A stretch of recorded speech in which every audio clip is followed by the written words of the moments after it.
Hello, everybody. Welcome back. Thank you. Your microphone was off, Tanya. It was, well, that's because it started everything all over. Okay, excuse me. Should I start over? Yes. Yeah, okay. Hi, and welcome to the Book Bungalow. We're excited to have a virtual author event today, a Q&A with Gideon Marcus and David Farland. But I'm going to give a brief bio of Gideon first. He's perhaps best known for his award-winning science fiction blog and fanzine Galactic Journey, which won the Sterling Award, and it's been a Hugo finalist 3 times now. But he lives a unique life with his wife and daughter in Vista, California. He's living kind of 55 years behind the rest of us. If you were to enter his home, you would find some rooms that are decorated in the style of the 60s with books, board games, posters, all of that stuff from that era. And he also runs his own in-home TV and radio stations, playing a carefully curated and regularly updated mix of songs, shows, and even commercials from that time period. I would love to visit because that was my, that was 1965. That was when we came back from Baghdad, my first introduction to real American culture after being overseas so long. Anyway, he calls himself a time traveler, and together with fellow travelers in the US, Russia, Germany, and the United Kingdom, they document life in 1965 and a whole range of topics: science fiction, fantasy, the space race, fashion fiction, movies, TV, even politics, with a special emphasis on science fiction. And in fact, he's a science fiction author as well as a publisher and space historian. He has 2 books to prove it. He has Rediscovery, Science Fiction by Women, 1958 to 1963. It's an anthology. And then he has this new YA space adventure novel, Kitra, which it's new out this year. Now, after I talk with Gideon about his books, I'll be introducing our other guest, David Farland, who will then talk with him about the genre in general, as well as Galactic Journey. Feel free to post questions in the chat room during the event, and I will try to get to as many as we can. Also, I think you'll find links in the chat room at the top, or for Galactic Journey and for the Book Bungalow's bookshop.org page, where you can purchase copies of Gideon's and David's books, as well as some other classic sci-fi novels recommended by Gideon from, classics. So I'm going to begin with Gideon. If you want to pull him up so I can, it'd be a 2-way. Okay, there we go. Here I am. We'll have David in the middle. It's okay. Okay. All right. First, I want to talk about your latest book, Kitra. I have to say that I really enjoyed it. While it's short, it's pretty thin, which is good for YA. But it really covered a lot of miles in space. I mean, they went far. Brevity is the soul of wit, somebody once said. Yeah. It took me back to the old TV show of my youth, Lost in Space. Except here, all the characters are young. Are they about college age? Yeah, young college age. Yeah, okay. And they're friends instead of a family. But by the end of the book, I felt like they were like a family. So I was really trying to capture a found family dynamic. You did. So I want to know first what gave you the idea for this book, and the main character of Kitra in particular. So it's funny. So I retired in April of 2018 to become a full-time writer, and I knew full-time writing was what I wanted to do, because the second I turned in my notice, I was writing Kitra 1,000 words every day until it was done a few months later. When I was a kid, we had a genre of science fiction called juveniles, and they were put out by people like Robert Heinlein and Andre Norton, who, despite the name, was actually a woman. And they were stories for younger people, but they were also appreciated by older audiences as well. They didn't talk down to young people. They just had topics that were accessible to them and usually had stories that featured young people. And not only that, but they were generally positive stories. And because space was the final frontier back then, they involved space. So these are the stories that I grew up with, and these are the stories I liked. And these days, for the last 20 years or so, YA has been dominated by fantasy and dystopia. And I'm not slighting that. I enjoyed The Hunger Games. I enjoyed Harry Potter.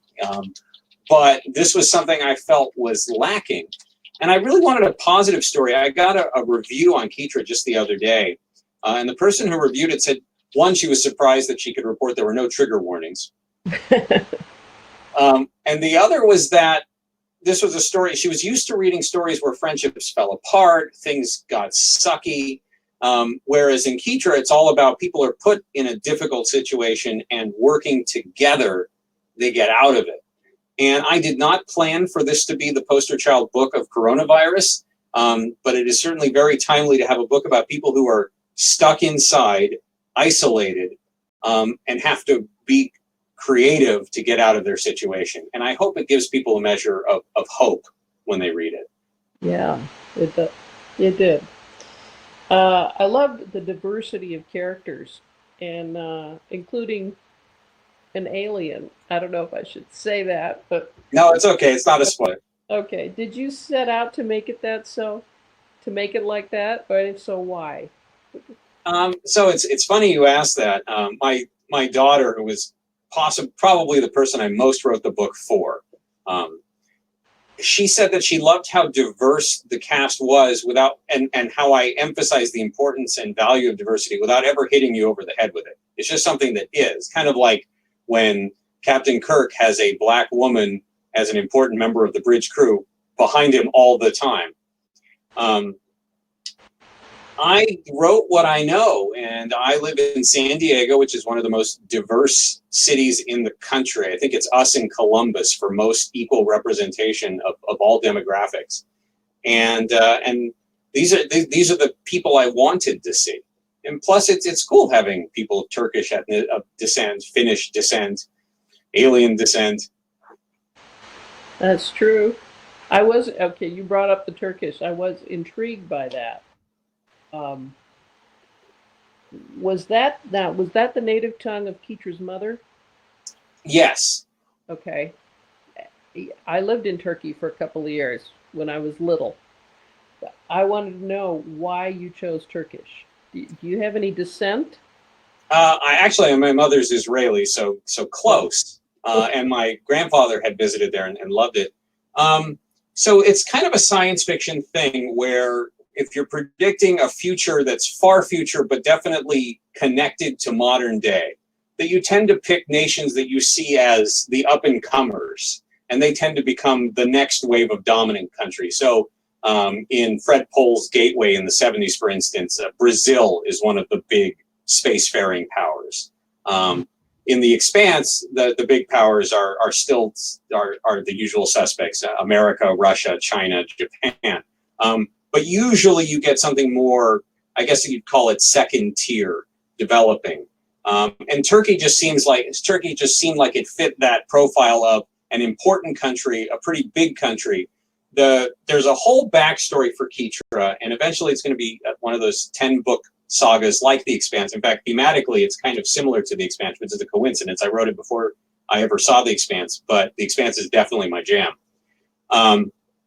And the idea is it's about 800 years in the future, and there's actually several different polities that have colonized the sphere of space beyond Earth, and the empire of Kitra is actually only one small part, and it happens to be dominated by French and Turkish culture.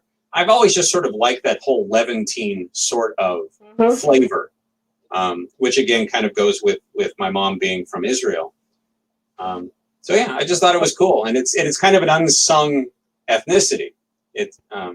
That's true. You don't come across. In fact, I've only come across it in one other book the last year and a half that I've been, and that wasn't science fiction. That was memoir.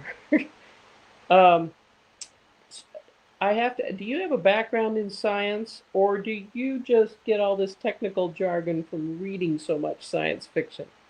My first major was astrophysics. Okay. So I come by it honestly, and I've been a professional space historian for 14 years now. That was my first gig, and I still you've probably seen my works, but you don't know it. I actually am a prolific writer for Wikipedia. So if you go to the spacecraft articles, especially the old ones, chances are I have an anonymous stamp there somewhere. Okay. Okay. Okay. Now this is the first book in a series, and you just mentioned that it's going to be like The Expanse, where you said there's going to be 10 books. Probably 10. I know there's going to be 2 sections. I know the first one's got 4 books. The second one could have 5 to 7. I'm not sure yet. Okay. So you've outlined some of these out, or? Oh yeah, no, it's ready to go. All outlined. Okay. That's right. So I encourage fan fiction because it will not influence what I do. Are we gonna? I'm hoping we're gonna learn more about Kitra's mother's disappearance. It's alluded to in the book what happened, and that's actually pretty straight. There'll be some more references to it. It's pretty straightforward. There was an accident, and it was a terrible tragedy, but it's not some sort of super secret conspiracy, and it won't turn out that she's alive at the end of the universe. Oh, okay, all right. Well, people die. That's true. Okay, well, that was. I don't want to take up too much time because I think most people want to hear you and David talk. So I'll just quickly go on to your second book that was actually published. Was it last year? Yes. Yeah, Rediscovery, Science Fiction by Women. Why don't you tell us a bit first about the woman who wrote the foreword and why you, Dr. Laura Brodian Frias Baraha? Baraha, yeah. Baraha? Yeah, she's kind of the reason why I ended up writing the book or putting the book together. I knew I wanted to start a publishing house. Now that it's not only is it the technology makes it easy to do so, but I felt like I could offer my people better deals than they were tending to get through agents, through publishers. I want to try to be at the vanguard of the small press revolution and really put the creators first.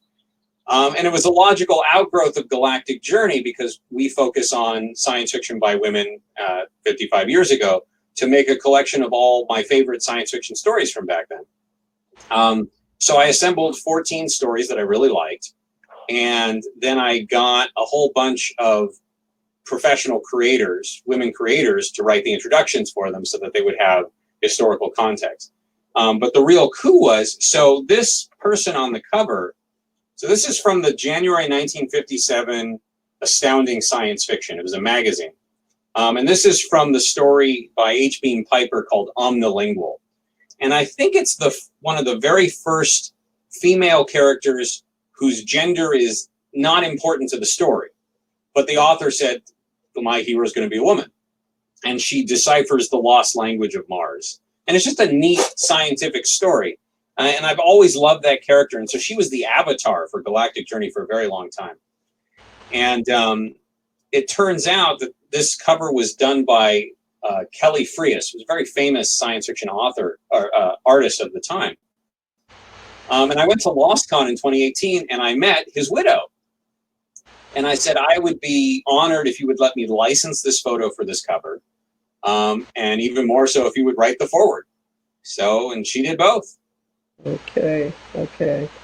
So you talked about you had 4 different up-and-coming stars in science fiction writing, women, introducing the different stories. How did you match them? Or did they get their choice? For the most part, they got their choice. So for instance, one of the stories features a disabled person. And it's one of the very few stories that dealt with disability at the time. So the person who wrote it had her own physical disability, so she could relate. I chose the Kit Reed story because I happened to know Kit Reed. I'd actually had a conversation with her about that particular story and gotten some of her insights before she passed away a couple of years ago. For the most part, people picked. I put the selection out and they got to choose. Well, cool.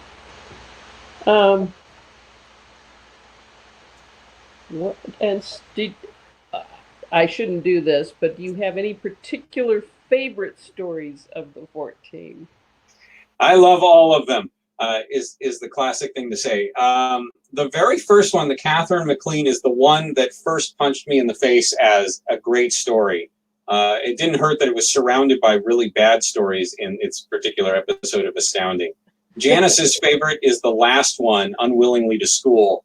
And that one got nominated for a Hugo and is mostly forgotten today, which is a shame. But I do not hyperbolize when I say I like all of them. That's why they're in there. Okay. All right. Well, I'm going to bring David into the conversation now. And after I introduce him, feel free to take me out of the picture. I'm not sure if I can completely minimize you without maximizing me, and I'm way too big. You can't do a two-shot and just take me out? I don't think I can, so we'll just have to watch you. I'm sorry. Oh, it's okay. All right. It's not a hardship. It's okay. Okay. Well, best known for his internationally best-selling fantasy series, The Rune Lords, David Farland has I'm sure it's more than this now. I said 50 novel-length works in print, and his work's been translated into dozens of languages. He's won several awards, but the reason I asked him to join us this evening is because he won the Philip K. Dick Memorial Special Award for Best Novel of the Year for his first novel. Wow. On My Way to Paradise. And he's been the coordinating judge of the L. Ron Hubbard Writers of the Future contest for, is it over 2 decades or 3 decades now? You don't need me. I'm going to leave. No. Come back. Your mic's not on, David.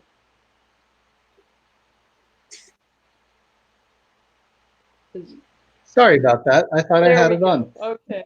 It's been over a decade. We'll put it that way. I don't want to feel old. Well, so unlike me, he knows science fiction. So I'm going to turn the time over to him now to really delve into the genre with Gideon and talk about Galactic Journey. Yeah, I was interested to read your biography a little bit. I looked at the foreword to your rediscovery of women, and I thought it was fascinating. I started reading probably about 1975, something along that line, in science. Well, 73 in science fiction, I think, pretty heavily.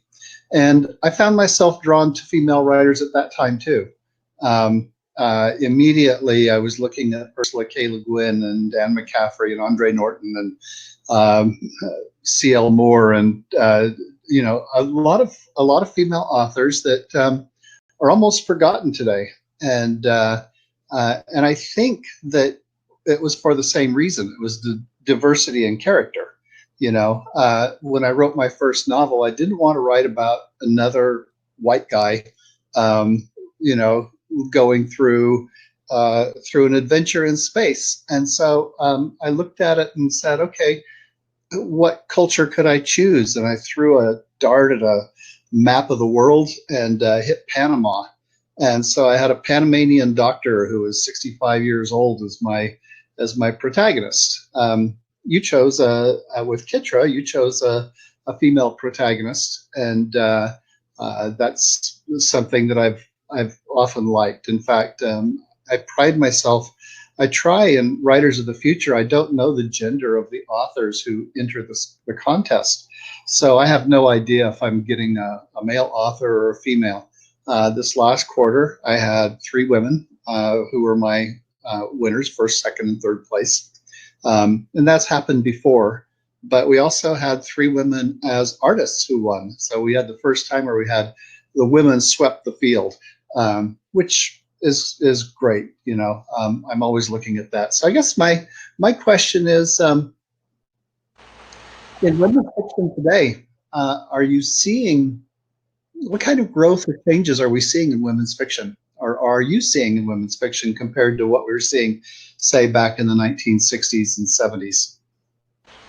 Well, I think we've had a tremendous change. It's interesting that you mentioned Ursula K. Le Guin and Anne McCaffrey, which are generally the two names, if anyone remembers classic science fiction women producers, it's them.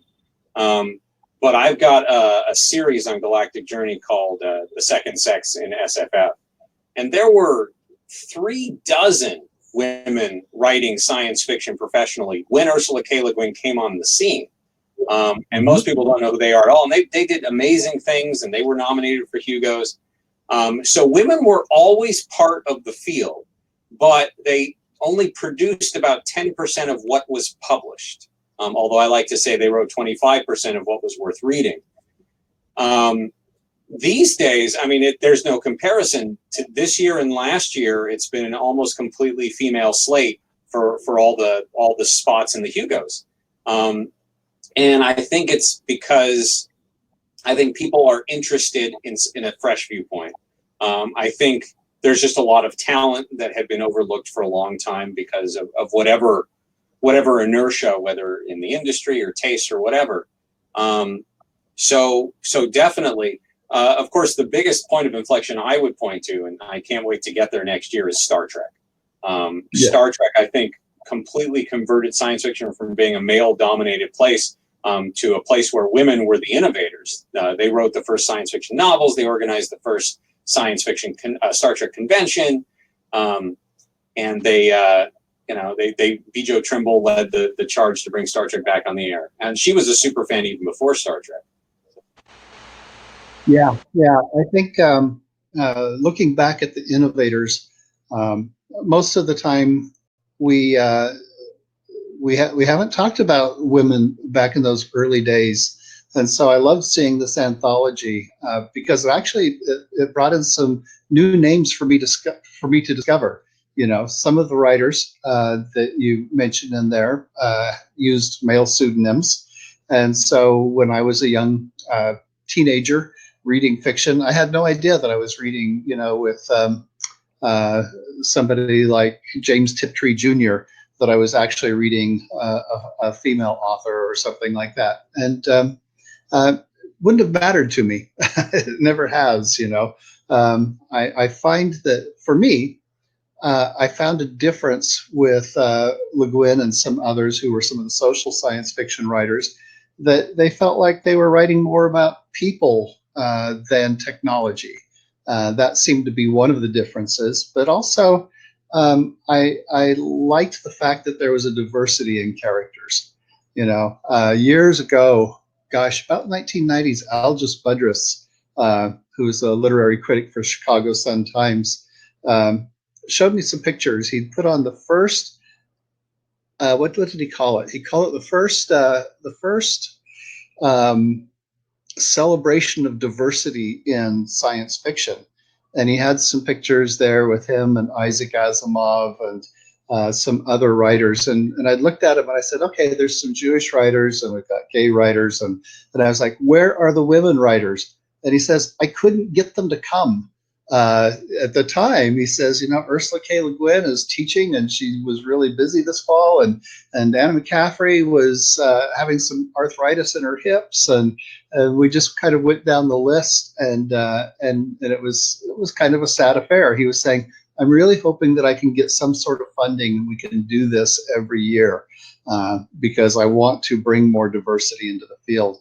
And I think that that's kind of the thing that you're doing here by going back and historically highlighting the fact that there have been female writers, there have been writers of color, and that's kind of exciting to me, I guess.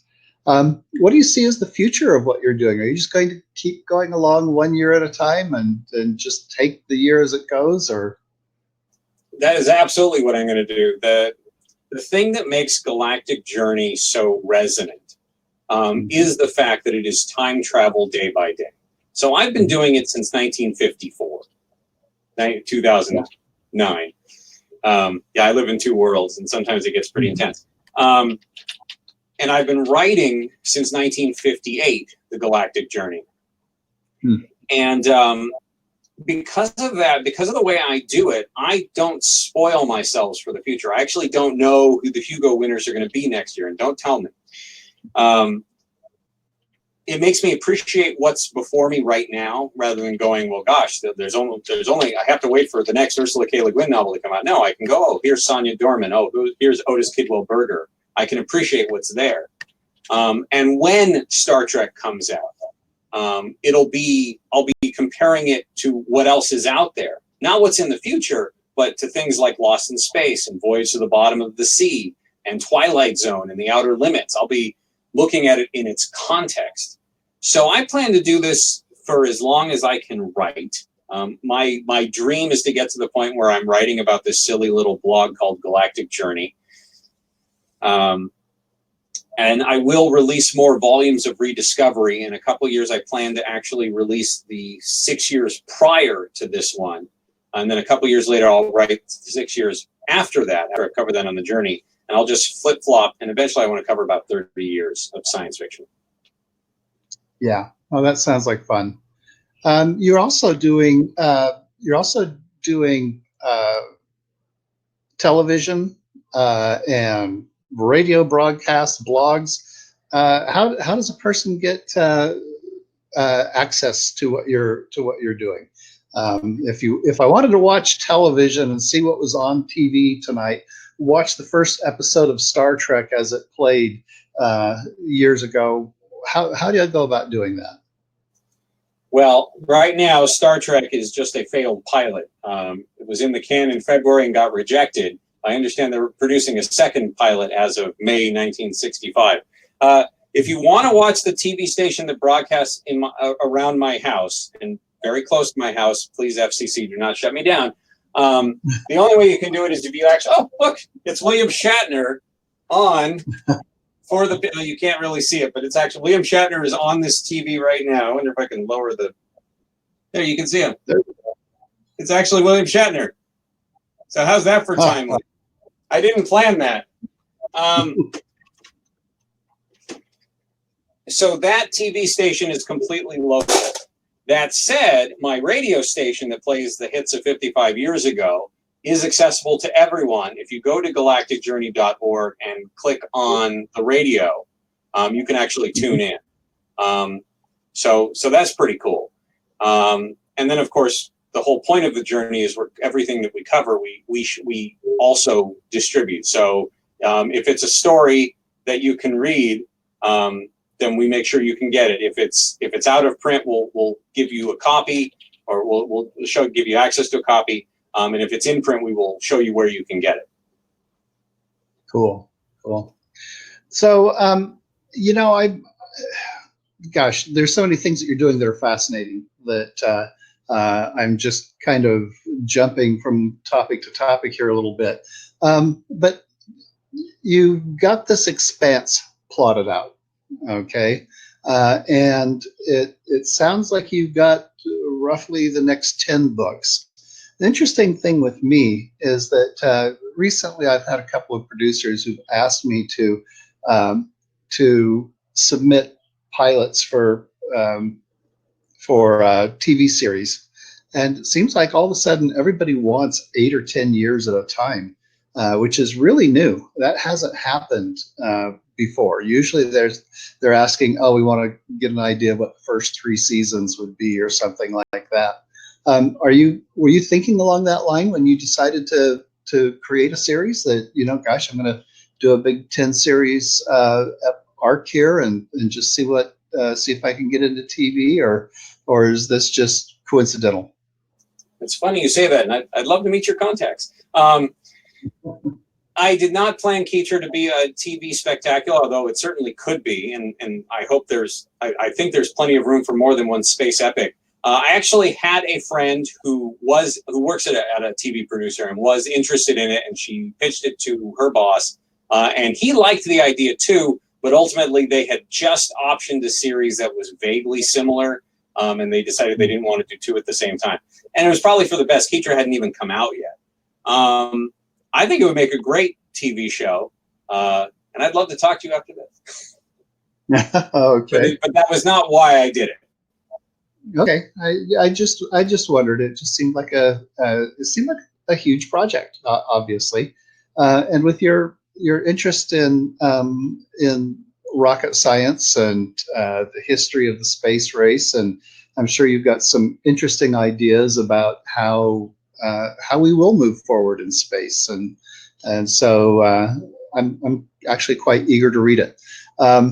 And I don't get excited about science fiction books a whole lot anymore, just because I've read so much. It's it seems like I go, oh, this is a good take on this idea or something like that. But this sounds interesting. I'm very interested to know what you think then, because I won't say I've invented anything new, but I certainly feel like if the ingredients are familiar, I think the recipe is a bit different, especially for today. Yeah. So there's so many things we could go into here. And tell me a little bit about your writing style. How do you work? Do you get up in the morning and work from 5 to 9, and then go into your business mode, or do research, or what's your schedule like for being a writer? So I kind of have two jobs. One is Galactic Journey. So I have to write several articles a month for that. Regardless, I have to edit all the other writers writing for it. And I don't even consider that writing anymore. And then there's all the copywriting and everything. That's not real writing. As a real writer who has written many things, David, I'm sure you know that feeling. If you have not written today, then you feel like you've wasted the day, and you're somehow less a human being. I'm still getting over that. So what I do is I have times of my life. I have months-long periods where I say, okay, this is now a writing period. And every work day, I don't work on weekends or holidays because it's a job like any other job.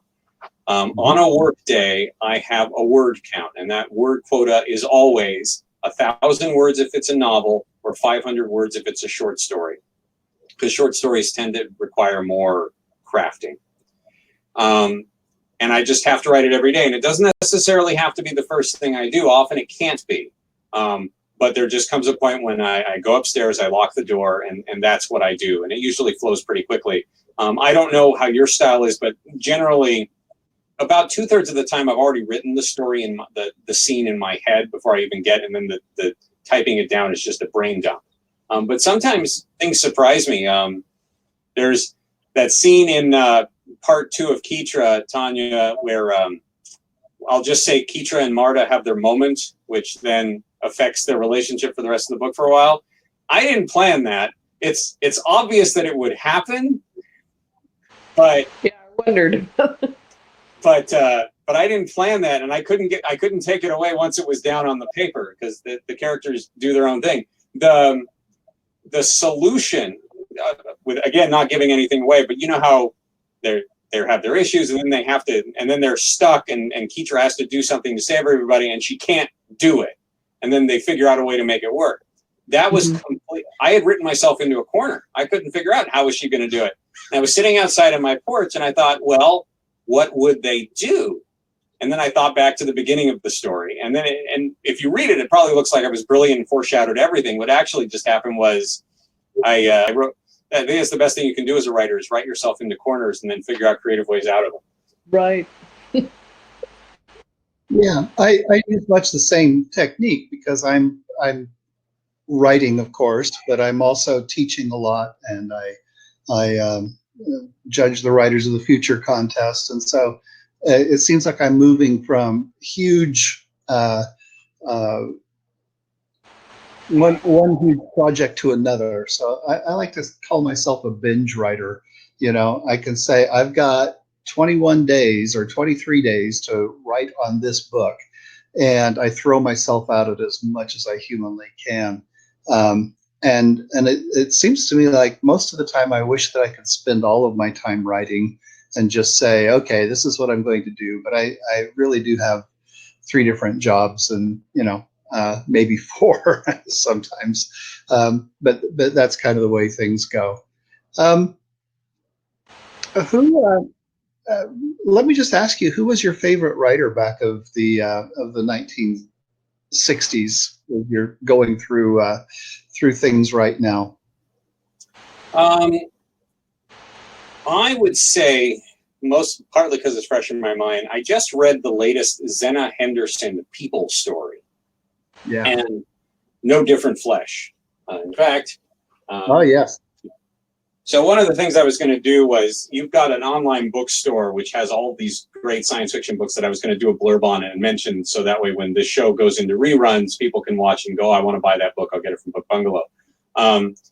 These books are not in print, and it is a tragedy. So Zena Henderson wrote these stories of these aliens, humanoids, who live on Earth, and they have telekinetic powers. And they live deep in the wilderness, so they don't interact with or interfere with or risk persecution by humanity. And they're just beautiful stories, and there's dozens of them.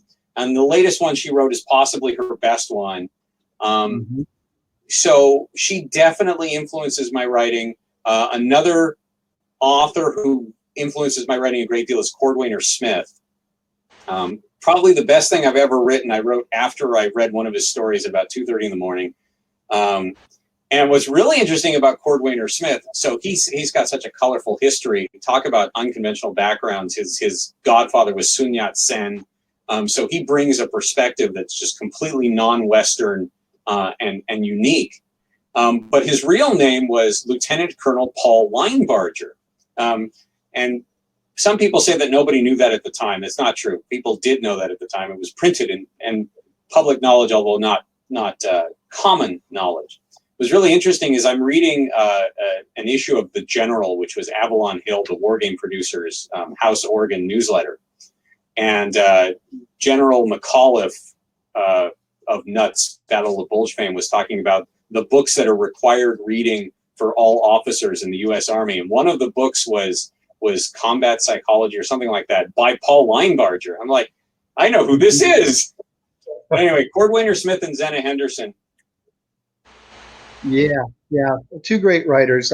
Zena was probably my favorite writer of the time too.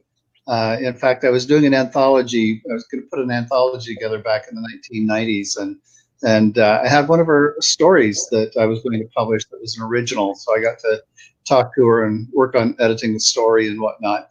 I decided not to publish the anthology at that time, just because it was going to be a drain, and I couldn't figure out how to get advertising for it very well. But loved her work. The great thing that I loved about her was that you never knew what you were going to get when you started a Zena Henderson story. Could this be a horror story that was going to creep you out for the next 3 years, or was it going to be a love story, or was it going to be a mind-blowing wonder story? She really did it all, and did everything beautifully, and so definitely one of the most powerful writers of the 1960s. And the idea that people don't know who she is that we need to grab the world and slap them in the face. So if you can get some of her People Stories anthologies, they're probably still available. I don't know. We might have to reprint the darn things. That's what it comes down to. Oh, reprinting is easy. The trick is finding out who has the rights. If you know what, I can ask. I have a contact at the SFWA who is helping me trace down people. So it would be great to republish the. The thing is, though, I looked on the ISFDB, and it looks like somebody has the rights and was going to do it, but it never came around. So I honestly don't know, and I'm not going to pay hundreds of thousands of dollars for the rights, because that's. But, yeah, the Virginia Kid Literary Agency had the rights back 15 years ago. So Virginia Kid, who was my agent at the time, so it was pretty easy for me to get in contact with Zena and call her up and talk to her. But I don't know who those rights have passed on to at this point. Project for us to work on. By the way, there are a couple of questions. I was just going to answer them really quickly. Sure, One of them go ahead. was, is the TV on all the time? The answer is yes. Even when you're So any hour of the day, I could turn on the television and it'd be something. And a way that I've gotten through the isolation madness is often I'll just go into my garage. My dad left me about 1,000 stamps, and I've been slowly organizing them into books, and I watch television. The other question, and I think this is one for both me and David, is do I think that science fiction writers are introverts or extroverts? And I couldn't tell you. I can tell you that I am a rampant extrovert, pretty obviously. still. And I think some people, what was Isaac Asimov, an extrovert or an introvert? He was pretty much an introvert, and yet he loved to talk about himself. And his hands went all sorts of places, even if his mouth didn't. And Harlan Ellison was an extrovert, but there are tons of authors who like to write because they were introverts. So I don't know. I suspect more introverts than extroverts, but I also think more people in life are introverts than extroverts. Yeah, I think more writers. I think so too. I think we tend to be introverts as writers, but some of us can be extroverts on demand, and I think that's the difference. Yeah. Do you have any more questions there? Where do you see science fiction going? You talked about how right now it's mostly the YA stuff anyway, is fantasy and then dystopian. Do you see that shifting at all? Well, obviously, people are going to read Kitra and go, "This is the best book I've ever written," and it's going to just make the sea change. All right, now that I'll take my ego off. There's no way to tell. I mean, Harry Potter created the whole thing where let's divide humanity into 4 different types, and everyone said after that, everyone had to write a book where humanity was divided into types. Which do you identify with? Which vampire breed are you? Which district do you come from? And by the way, there's nothing wrong with that. I am a card-carrying Slytherin, if you couldn't tell. But you never know what's going to resonate.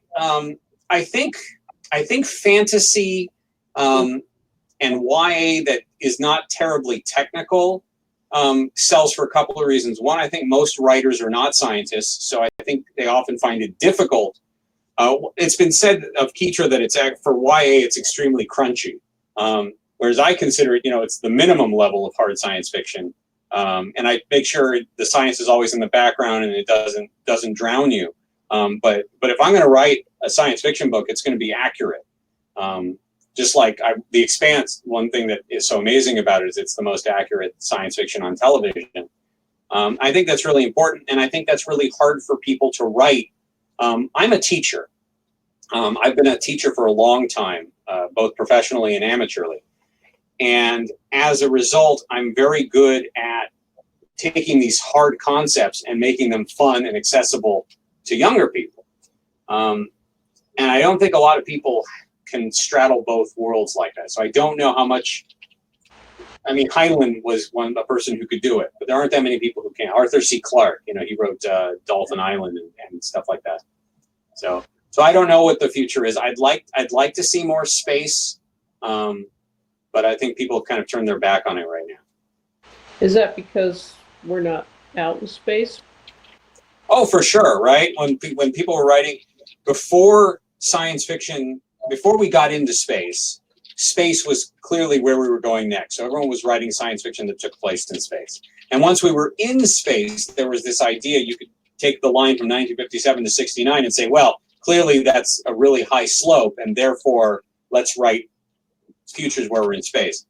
And for the last 50 years, we've hardly done anything in space. All due respect to the space shuttle and the International Space Station, for all intents and purposes, we haven't gone anywhere. Nor are we going to, as long as it's so expensive to go into space. And Elon Musk notwithstanding, that's not going to change for the next 50 to 100 years. And I have given many lectures on this topic, and it's a topic I could talk about for years, and I won't tonight. But suffice it to say, until space enters our consciousness again, science fiction tends to be not very far in the forefront of where everybody else is, interestingly enough.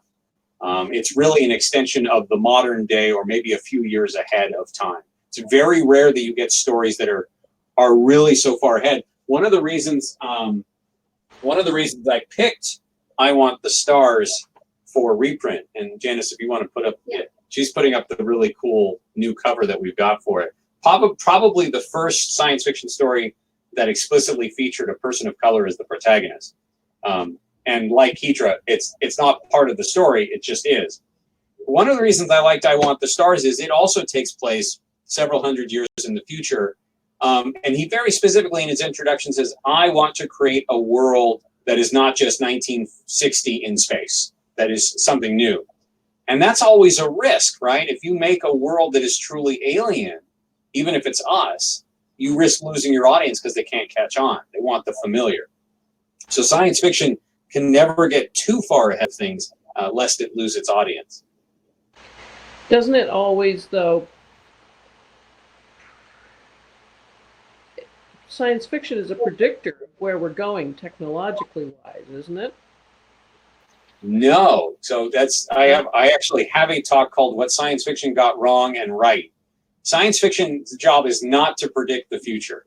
Science fiction's job is to say, if this goes on, we might get a future that looks like this. And that's not even science fiction's real job. Science fiction's real job is to write a book that you read and enjoy. And everything else is secondary. That I like to teach in my science fiction, or some people like to philosophically edify, whatever. Those are secondary. But a science fiction writer's job is not to predict the future. And in some cases, they make a future that people want. So the reason we have flip phone cell phones, or did, was because people really wanted to go Kirk to Enterprise, right?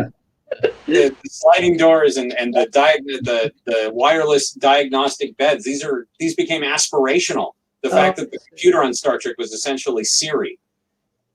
So, but yeah, science fiction does not predict the future. It says this is a possible future, and sometimes it's aspirational, and sometimes it's cautionary.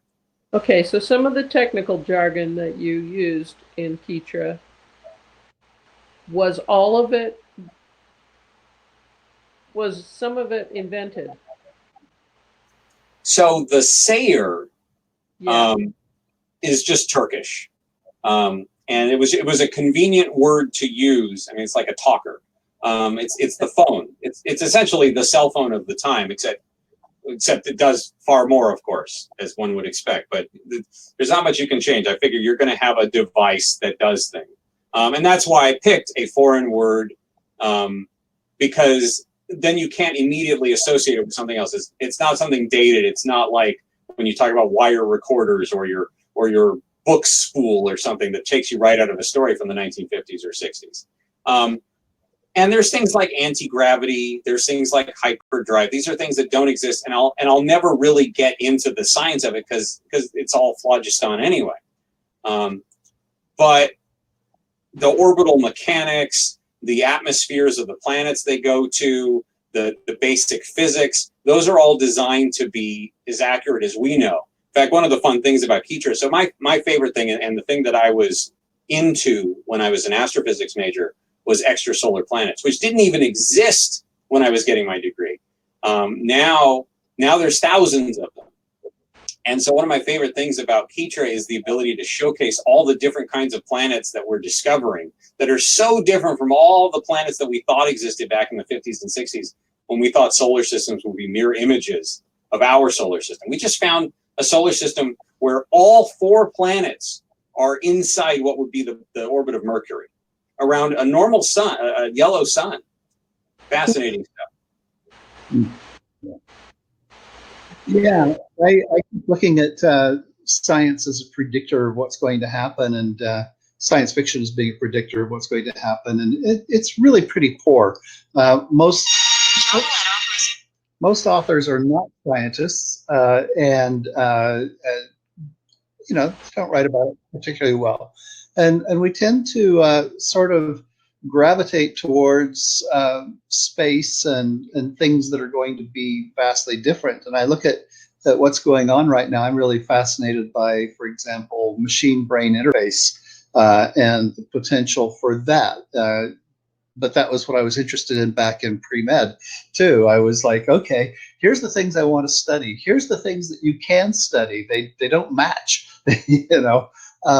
But I look at that, or I look at you know, things like virology and study of our immune systems, and how would I make that better if I had the the power of God to handle some of these things that we're up against. And I think that there's some fascinating things. Yeah, for example, when we start looking at material sciences, and just gosh, if you could make better materials for building airplanes and spaceships and semiconductors and things like that, what would we come up with? And I think that we can't quite even imagine what changes are really going to take place 10 or 15 years down the line.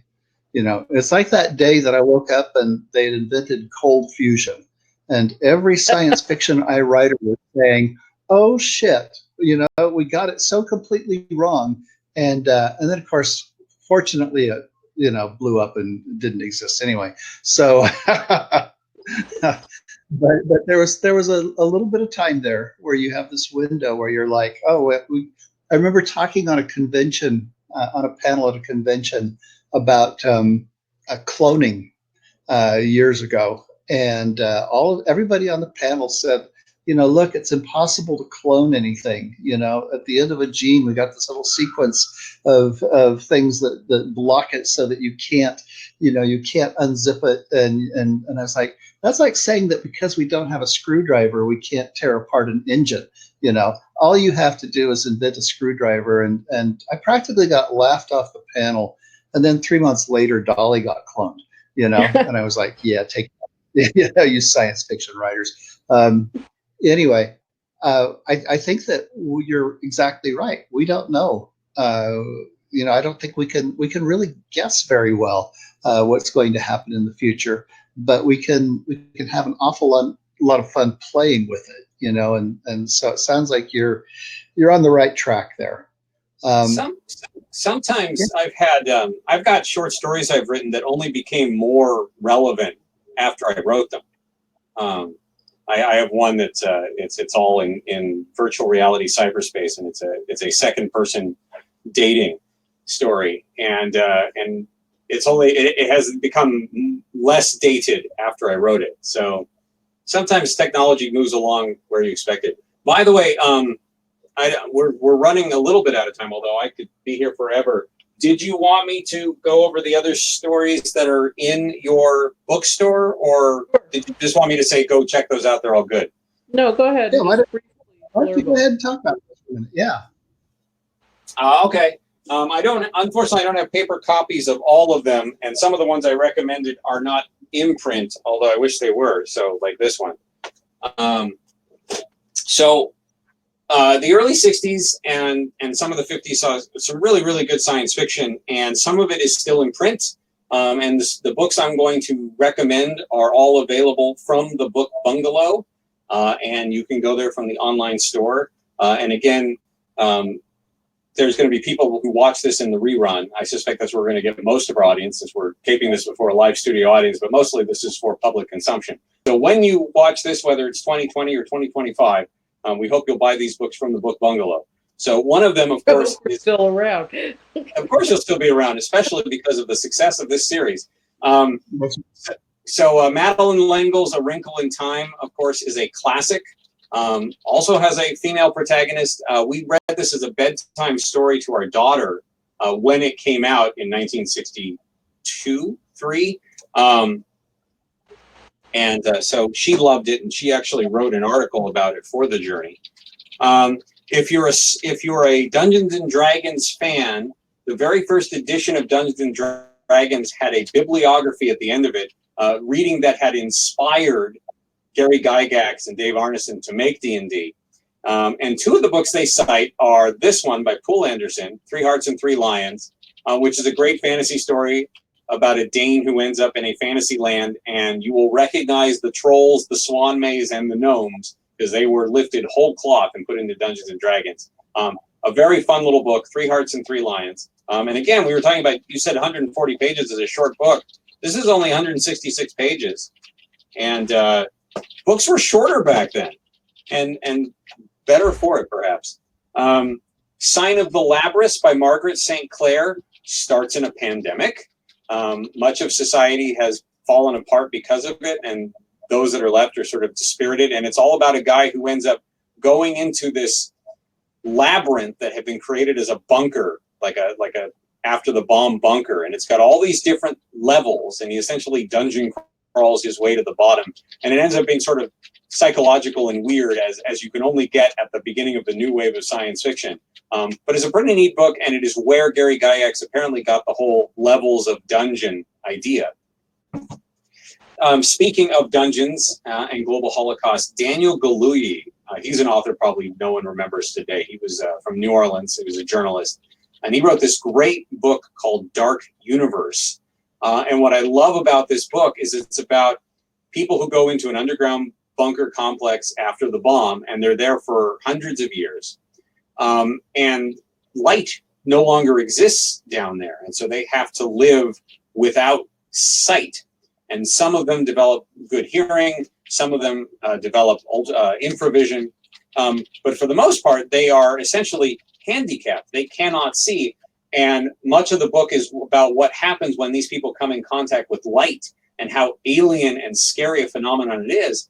And one of the questions that the book asks is it better to be undisabled, or is it better to be disabled and adapted to your situation and functional? So better to be fully capable, fully able, and yet handicapped as a result of it, or otherwise. It's a very interesting exploration of disability as a subtext to this interesting adventure. So I really dug that book. A couple of other books that I don't have in person but are online. Of course, David Farland's book, his 2000 award-winning one. Death World. Harry Harrison's Death World is an amazing ecological story about what happens when you go to war with the planet and the planet fights back. That's a really cool book and very interesting for 1960.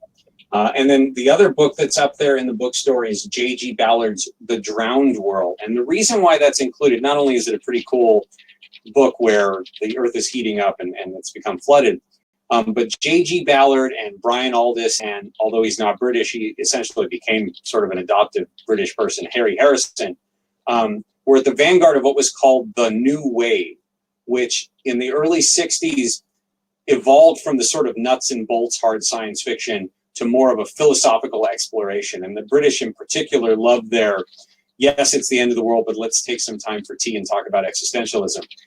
And so that's why I have that in there. So these are all books that I read in the course of the journey, and I'm recommending to you today.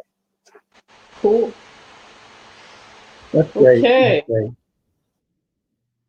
Well, I think we're about Are there out of time here, so I'll let you guys wrap it up here. Okay. Thank you so much for talking. Thank you so much, both David and Gideon.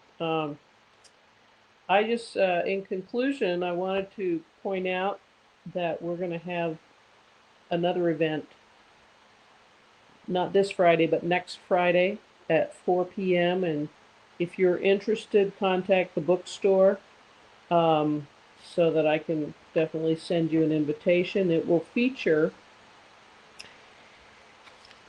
S.L. Wang, Lisa Wang. Long. She says, well, okay, good. And her friend Yoon-Ha Lee, and they're both up and coming. They're New York Times best-selling science fiction authors. She wrote the Cass Russell series, and the latest one is Critical Point, and there's 3 in the series. Zero Sum Game was the first, second, or I can't remember the name of the first one. Anyway, and Yoon-Ha Lee is a multi-Hugo and Nebula nominated author and winner of the Locus Award for his Machineries of Empire series. And he's got the New York Times best-selling book Dragon Pearl, and he's got a new one coming out later this year. But definitely, if you're interested in that, contact the bookstore.